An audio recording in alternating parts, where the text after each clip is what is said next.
เลยจุดไปยอดต้องฟ้าอยู่กันนี่นะครับ014นะครับตรงนี้เฉพาะ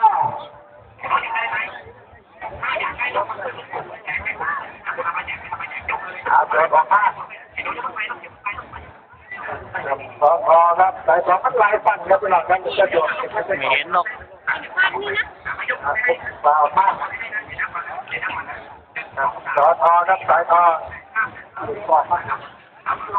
ถ่ายตรงไหนไม่เห็นก็ตาตรงนี้แหละก็เห็นว่าเช็คประเด็นนะครับสายทอสายทอเขาจะถือว่ามันเป็นสายทอเอาไปเลยพี่น้องครับสอทอสายทอครับบ้านนอกเนี่ยเราที่มีละเขา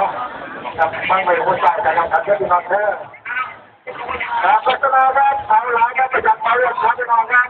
แต่มาครับสอทอสายทอกับยอดโทรศัพท์ตั้งเป็นเกิด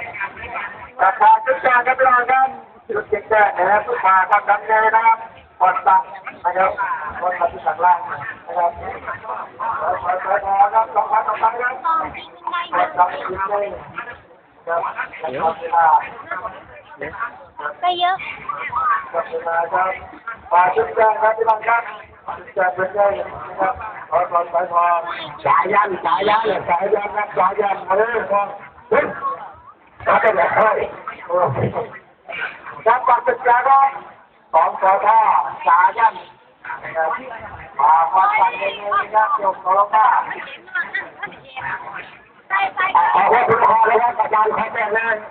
ทางเรื่องนะครับเปิดห้องนั่งเลยที่น้องเขาไข่แรกมือลูกมือนี่เรื่องจะตายกับสายันครับสายันจะทำเวลาจับโตของมาครับเอาสุดที่กองสาร3ชุดได้ปั๊บเวลาครับ157วินาทีเวลา156วินาทีตอนนั้นสายันมาเป็นสายทอง151ครับมันไม่ได้6เลย151นะครับเอาเท่านั้นก็จะได้เลย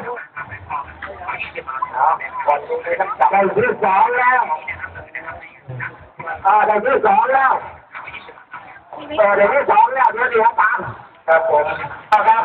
มาทิศอยู่ด้วยกันแล้วจะนอนกันหนึ่งจับต่อระดับ1 2 3ได้แล้วต้องลักษณะ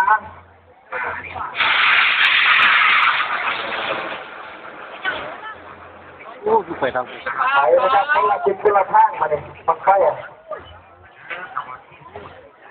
ไม่ยังถือว่ายังไม่จังหวัดนะปุ๊บต่อไปยิงแล้วใครไปเลยมองน้ำจำเลยนะก็แค่มองจำแบบนี้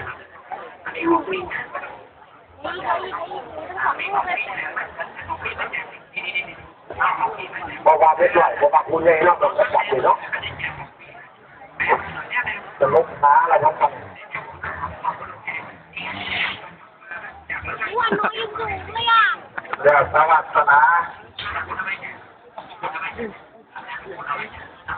ผมจำได้น้องกีนะครับระยะเป็นวาสนาเลยพักเลยเลย